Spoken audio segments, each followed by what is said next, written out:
quote, "The approximately 1.7 million square foot complex built in phases between 1927 and 1970 was designed by architect George C. Nimmons in the Art Deco style. The 10 to 15-story structure historically operated as a distribution hub for Sears catalog products, although operations ceased in 1992. However, a Sears retail store still occupies a portion of the building. The property, which is now known as the Mail Order District, was designated a Los Angeles Historic Cultural Monument in 2004 and has been listed on the National Register of Historic Places since 2006." End quote, from an article in Urbanized Los Angeles, October 2017. When my sister and I were kids, we would have a circuit on the weekend with my parents. It would typically start from our home in Boyle Heights, and we would head to downtown Los Angeles to the Grand Central Market. And as I've talked about previously on the podcast, my mom had a very limited budget. And in those days, before it turned into this hub of hipsters, the Grand Central Market was the best place for deals when it came to fresh produce, breads, meats, you name it. They had it there. And my mom made it a point that every single time that we needed to stock up seriously, it was like going to Costco. But for us, it was the Grand Central Market, and I never begrudged that. It was always fun and exciting to go there. First, it was different than the mundane little streets and shops in East Los Angeles. We were actually in the big city, and we were doing shopping, and there was always something interesting to see because downtown LA is always interesting.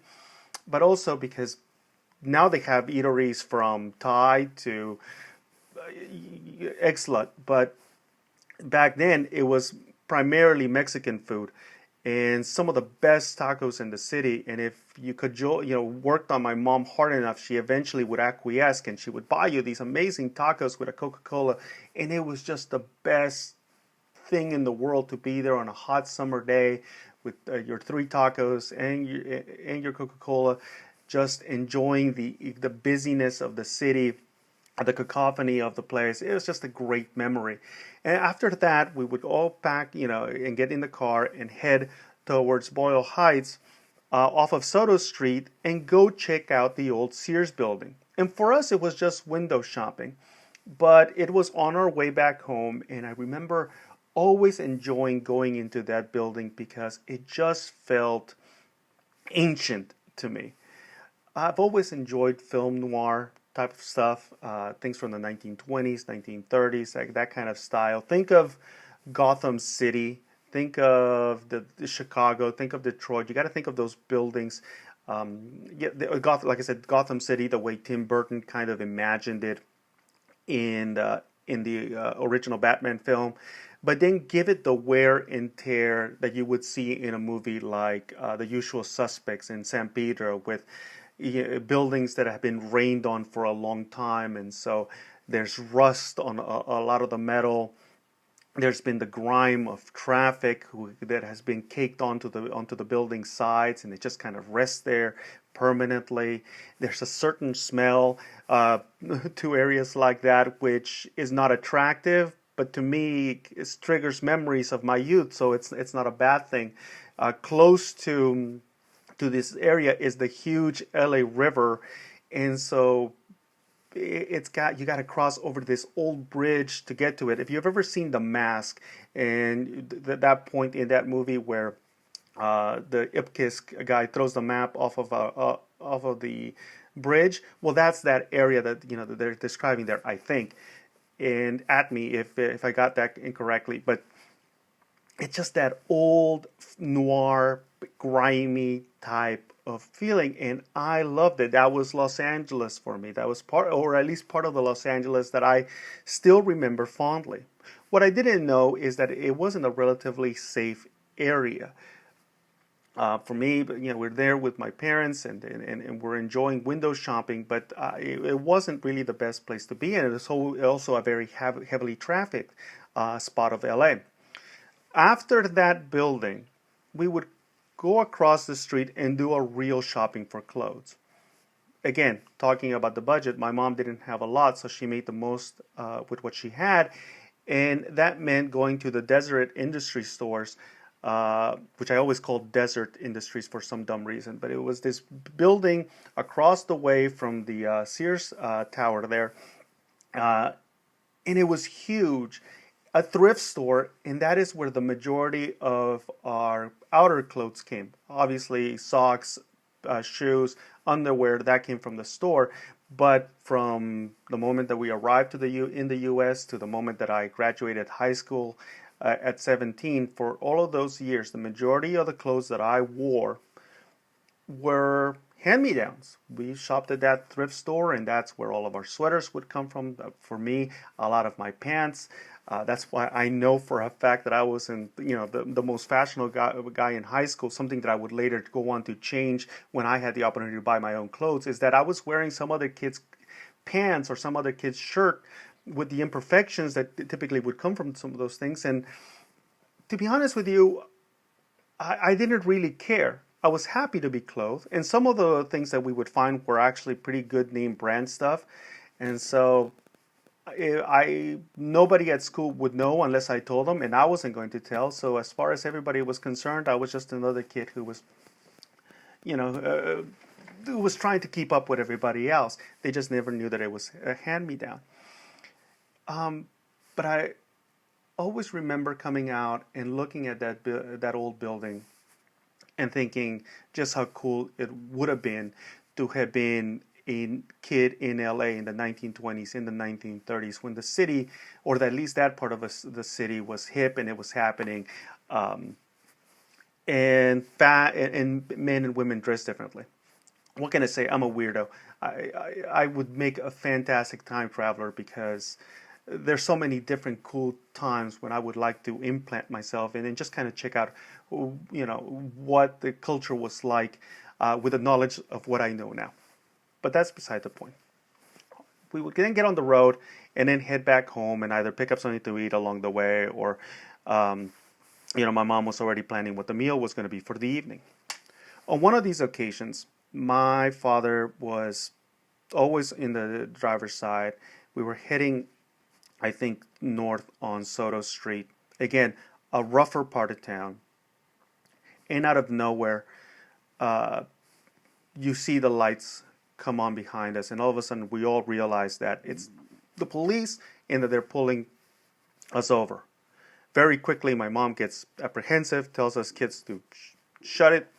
And then I ask my dad, well, what did you do, or what happened?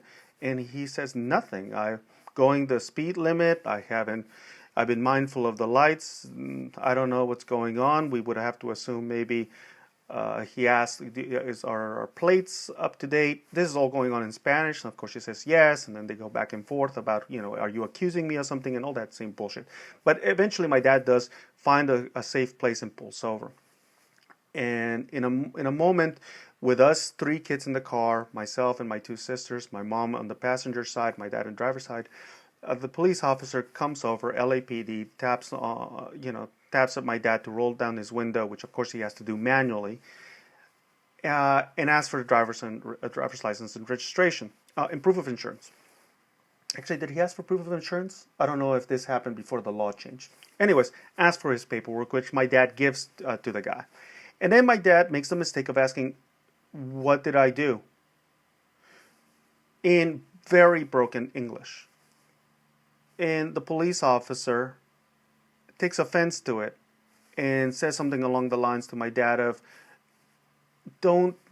I'll tell you what you did wrong when I'm ready to tell you what you did wrong. For right now, you just need to shut up. My dad was an extremely macho type of dude, and a former police officer himself. Any sign of disrespect to my father was just, my dad didn't give a fuck.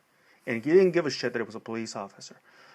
My dad's sense of masculinity was so heightened that there was no way that anybody was going to tell him what to do or speak to him that way, and never mind in front of his wife and his children in the back.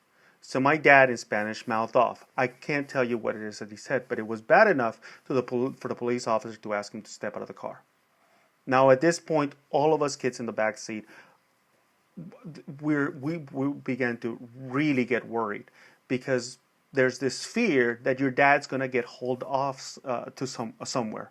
Now, my mom knew how to drive, but she wasn't very comfortable. And also, now what the fuck happens if he gets pulled away? Sure enough, my dad gets out of the car very carefully, and just a lot of it is mumbled. I was in the backseat of the car with the windows up, so I couldn't hear all of it.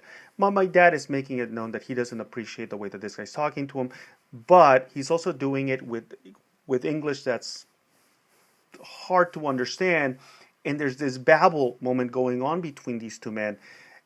And out of nowhere, all of a sudden, I see that my dad is on his knees, and the police officers are trying to figure out what they're going to do with him. Luckily enough, I think my dad just kept his mouth shut. Everything checked out with the car. They asked him a question, and he was allowed to get back into the vehicle and drive away. And it was a very quiet ride home until he broke his silence about with us 10 minutes away from the house, and just talked about how emasculated he felt by these two. There were two officers at the moment, but he had exchanged really with just the one, and how wrong it was for these assholes to do that to him, that he had done nothing wrong, that they never gave him a real answer. Now he's got this stupid ticket that I never figured out what it was for, and that they were doing that this was not the first time they had done that to him. And he went on to tell my mom about a ride back that he had from LAX where he was working to home, and how he had another altercation with the police. Again, this is LAPD in the 1980s. Fast forward to several months later, and we were at my mom's work near the farmers market off Fairfax in LA. Again, this is more on the west side, so more of the ritzier part of town. And we were waiting for my mom to get off work to get picked up and bring her back. And my dad and my sisters and I were playing at a park near her, and we were just throwing the frisbee around. And then some kids were playing with a ball, white kids. And these fuckers just kept on somehow just messing around with one of my sisters. They kept on talking shit. They kept on, telling her things, and to the point that my dad had it and went over to them, and again in broken English told them, "What is going on? Leave my daughter alone." And they started to mouth off, and I knew that they were making fun of my dad's English. Here's the thing, though. Back then, I was very meek. We were newer to the country. I didn't know the rules. To some degree, I was deferential to anybody who was from this place, and I didn't want to cause and stir any trouble. And so I was pissed off that my dad was mouthing off to these kids. He's like, "Why can't you just let it go? Why is it so important?" But again, my dad had a chip on his shoulder, or I perceived it to be a chip on his shoulder. And he took their ball away and said, "No, you know what? I've had it. You guys are coming around my daughter. You guys are messing around with her. So I'm going to take the ball and I'm going to hold on to it." Which at that point, the kids started mouthing off even worse and saying, "Well, we're going to call the police." And my dad started saying, "Yep, call them. Call them. I have nothing to hide. I have nothing to worry. You guys are the ones that are in the wrong here. So if you need to call them, by all means, go ahead and do so."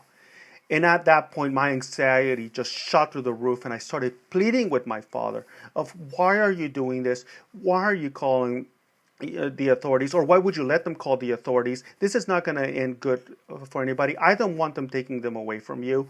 And as I say that, I realized that I haven't given you guys the background of why I was so anxious about my dad being away. I'll tell you guys about that on a different day. But I just had this fear that my dad was going to be gone from me.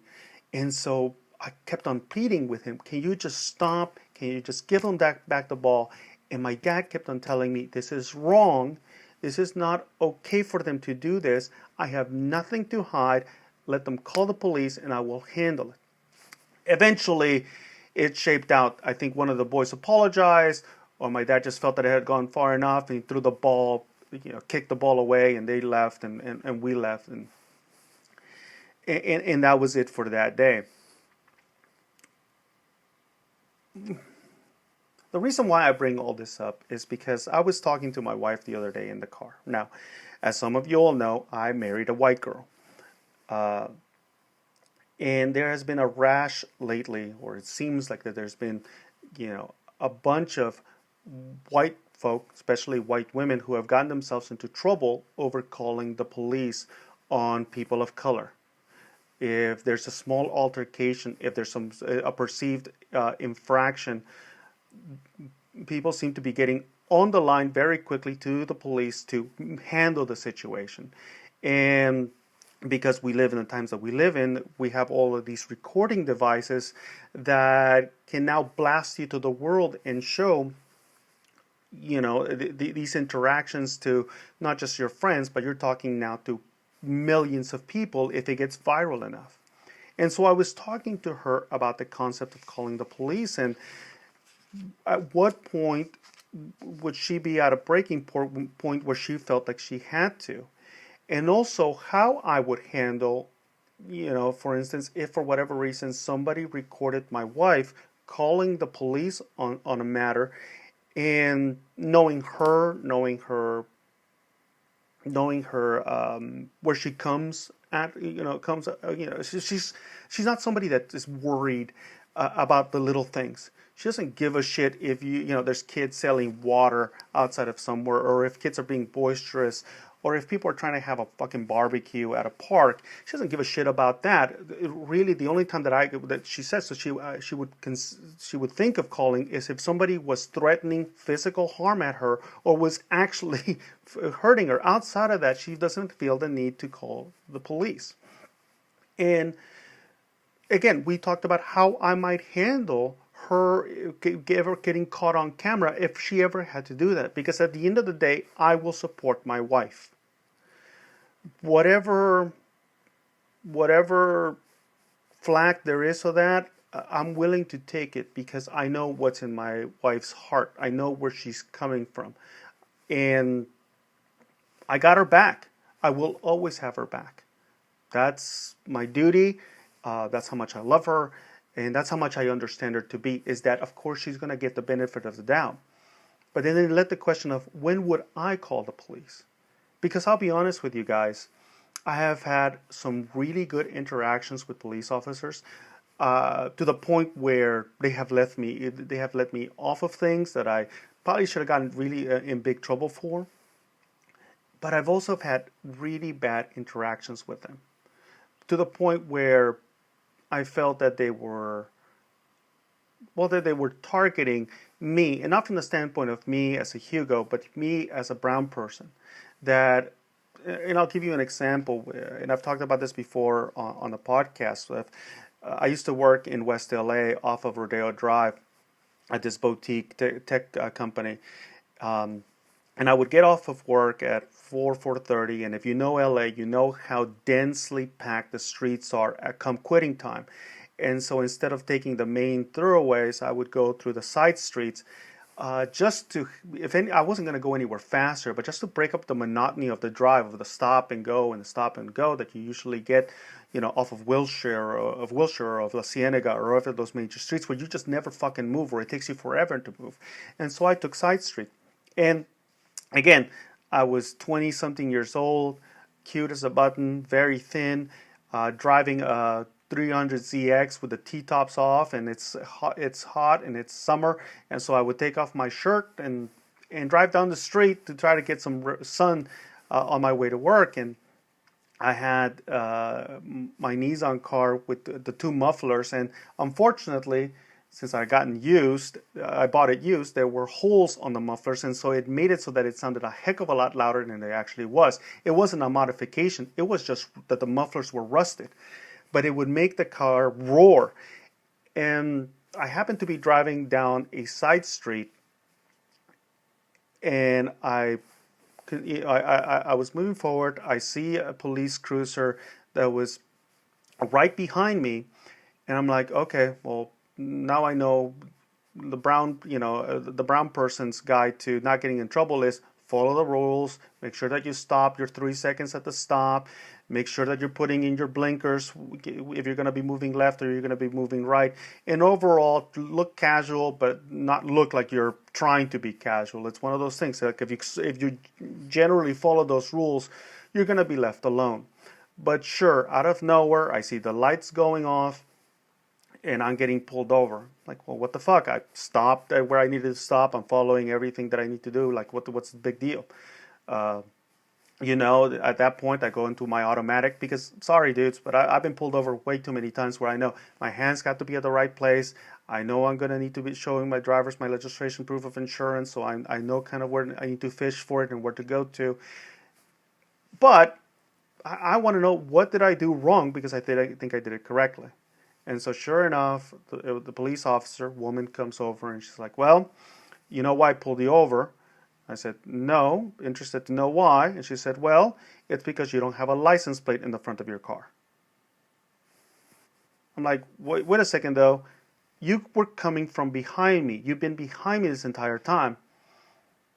She got pissed off about that and she goes, what are you trying to say? I'm like, well, how would you know that I don't have a license plate in the front of the car? You've been behind me the entire time. She goes, you need to shut it, something along those lines. You need to shut it. You're getting the ticket. You don't have one. It's a fix-it ticket, so I'm doing you a favor. Which, by the way, a fix-it ticket is not as simple as just driving up, going up to the police station and saying, hey, look, I took care of it and they're going to let you off. It's going to cost you money. And mind you, I'm in my early 20s. $50, $60, whatever it is, that's a big chunk of my weekly paycheck just going out the window. So for her to say that she's doing me a fucking favor, I'm like, thanks, homie, but it doesn't help me any. Anyways, I'm like, that's bullshit. I didn't say that out loud. I know better, but I certainly felt it. So and it's also just the look. It's the way that somebody looks at you with disdain. And you might think you're just reading too much into it. But unless you've seen that look several times over in your life, you don't know. Now, I haven't really had an encounter with a police officer in that sense in the last 10 years. Part of it is the fact that now, whenever I'm usually out and about, I'm typically well dressed, or at least, in business clothes. Or I'll be towing kids in the back seat. Or I'll have a white girl right next to me. And we joke about that, but I know she's gotten me out of at least one ticket. And like I said, in my small town, the police department is actually very, very good. Or at least my interactions have been very good with the police department. They have been very friendly. They have been very courteous. Now, I've called them on a few occasions to handle a bear, for instance, that be in my neighborhood, or if I see potholes going around, or if there's maybe a bobcat moving around the houses. So we are very Mayberry here. This isn't the LAPD. Anyways, in that situation, you just know that this person doesn't like you being in that neighborhood. You're getting this ticket in trumped up charges for as far as I'm concerned, and also that this isn't the last time that's ever going to happen. And so I too have my apprehension about calling the police, and it's not because, and I have that apprehension now, not so much because I don't think that they're not going to be there to help, but because I have a feeling that that I won't get the benefit of the doubt, even if I'm the person that's calling them. I feel that I always have the burden of proof, even if I have done nothing wrong. And it comes from those earlier interactions as a kid where I saw them demean my father that way. That even though I don't have his macho sense, that I understand that sometimes you got to do what's right, even if it's going to cost you. And if somebody's being a dick, you got to call them on it.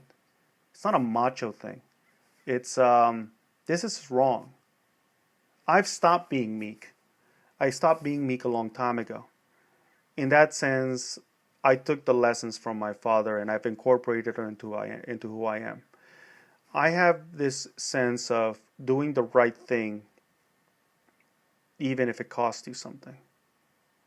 I will speak out when other people said you should shut the fuck up.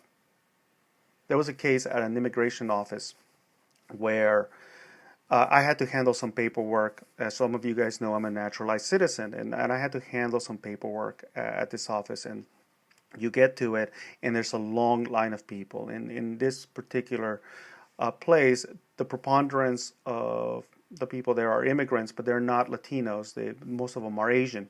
But it's the one closest to me, so it's the one that I'm assigned to. And there's a security guard. A security guard, not a police officer, not a customs person, not an ICE, it's just a security guard. And not to knock that profession, but he's not a police officer. He's not, he doesn't have certain authorities, I think. Anyways, the Asian people that are, going up there, some of them speak English just fine, but others have a very broken language, and their communication is limited to a few words. And maybe there's about 4 or 5 of these folks in front of me, and I hear how curt the security officer is being with them.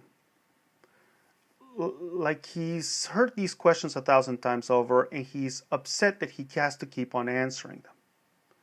And so as we're moving forward. Now, mind you, he is literally the gatekeeper. He would prevent you from going in if you don't have the right paperwork or if you don't have the right ID, whatever it is.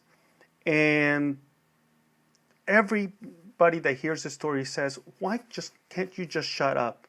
It's not your business.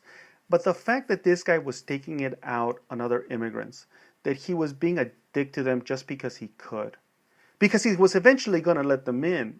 It's just that he didn't like that these people couldn't speak the language, so he was going to make it a point to make it as difficult as possible, to the point of getting almost in their face, and not yelling, but making it very well known that he was not appreciative of them. So what does Hugo do? Tell him, like, hey, guy, can you just take it easy? Oh, fuck. He's like, you just wait. I'll get to you when I get to you. And I was like, no, I'm sorry. We're gonna handle this now. And if we need to call a supervisor, let's go ahead and call somebody. And it's like, I'm not dealing with you right now. I said, well, I'm dealing with you. Because you've not only been rude to myself, but you have been rude to at least 2 or 3 people ahead of me, and that's not okay. So either you need to change your tone, or you need to find something else to do. Well, I'm going to call somebody. I'm like, by all means, give them a call. Let's address it right now. So he's like, well, we'll just wait with it. And he let the people through, just kind of to keep the line moving along, and also because we were causing a scene. And eventually I got to him. I'm like, dude, listen, I'm sorry that you're here and you don't want to do this, but that ain't what you're doing is not right. He mouthed off a couple of things, but he let me go on through. Again, anybody that I tell that story to, they said, well, just shut the fuck up. It's not your problem. But see, to me, it is. Because if I don't say something, nobody else will. And I don't have this complex of like I'm anybody's savior. No, it's just that, what about for him? I just take it from that standpoint of like, what if he is having a bad day? What if he doesn't mean to be rude? And sometimes we all do that, where we're acting out of almost instinct. And it's good on occasion for somebody to say, hey, take a chill pill, right? Back to my wife. Back to her. Again, she is a heck of a lot more pragmatic than I am. By all means, a lot brighter woman. And she has a very good sense of character. In her lifetime, I'll tell you how many times that she has had to call the police on anybody. 0. She's never done it. Because again, she kind of sees things, she gives things the proper weight, and realizes that some things can be handled amongst people, and unless things get real physical or threatening, there is no point to that. And we've lived good enough lives where we really haven't had to worry about a lot of that. How many times have I had to call the police? A few. Again, bears and maybe a neighbor that's a little bit too loud. But as far as being out and about and having a need to call the police to handle a matter, 0. Have I had good interactions with police officers? Most definitely. And in my small town, like I said, I love our police department. I think that they're terrific people. I think we just need to realize that officers are not perfect people. They make mistakes. They have a tough job wholeheartedly. But that we should be able to call infractions, abuses of power, that we need to be, as a society, be able to call those out and say, this isn't right. This isn't okay. That people are getting hurt. Even bad people are getting hurt, are getting killed, are being maimed because we do not have, because some police officers take it to the nth degree and act and abuse the power that we as a society has entrusted onto them. I've heard many different ideas on policing, and I am by all means an expert, and I don't mean to piss a lot of people off. All I'm saying is that there's a reason why some of us have a chip on their shoulder more than others, because we have had to live with the threat of what happens when a police officer comes to you. You never know what you're going to get. 8 times out of 10, it'll be perfect. But you need only 2 times for it to go wrong so that you end up in a really bad spot. And those are tough odds. Because, again, they're on your side. But when it goes bad, fuck. So that's all I wanted to say today, is the fact that we need to be more mindful about policing our police, and that there's a reason why there is lack of trust. But we can also, through talking and giving credit where credit is due, we can bridge the gap. Peace.